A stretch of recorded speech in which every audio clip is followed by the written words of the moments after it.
కర్నూలు జిల్లా ఎమ్మిగనూరులో సిపిఎం కేంద్ర committee సభ్యుడైన MA Gafoor మీడియాతో మాట్లాడుతూ కేంద్ర రాష్ట్ర ప్రభుత్వం వైఖరిపై కీలక వ్యాఖ్యలు చేశారు. ప్రజలకు మేలు జరుగుతుందని కూటమి ప్రభుత్వంకు ఓటు వేస్తే ప్రజలు ఆశించిన పరిపాలన కూటమి చేయటం లేదు.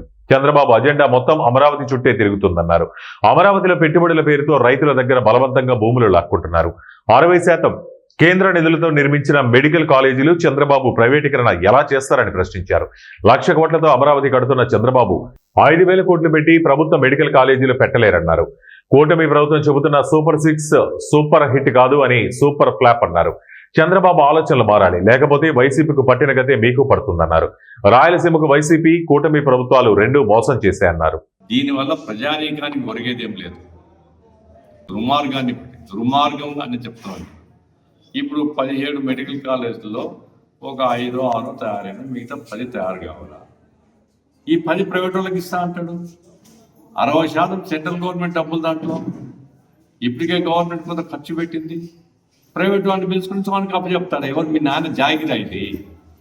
ఇప్పుడు ఒక్కొక్క పిల్లవాడు 50 లక్షలు 60 లక్షలు ఖర్చు పెట్టి వాడు సీట్ సంపాదించుకొని వచ్చినోడు వానికి ఏం సామాజిక బాధ్యత ఉంటుంది? అంటే నువ్వు ఈ రాష్ట్రంలో ఉండే డాక్టర్లు నేను తయారు చేస్తున్నావు. ఇలాంటి సామాజిక బాధ్యత లేకుండా వ్యాపార దృష్టితో తయారు చేయదలుచుకున్నావు.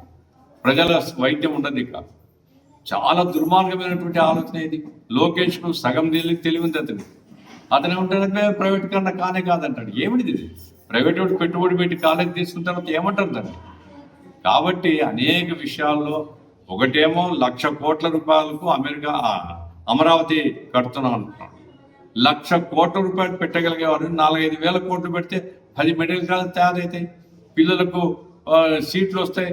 పేద మధ్యతరగతి పిల్లలు. ఇప్పుడు ఆయన ఎస్సీలు ముఖ్యమంత్రి అంతా బటన్ నొక్కి నేను చేపలు పంచుతున్నాను. ఇప్పుడు ఈయన అదే చేసి సూపర్ 8 అంటున్నాడు. ఈ సూపర్ 8 సూపర్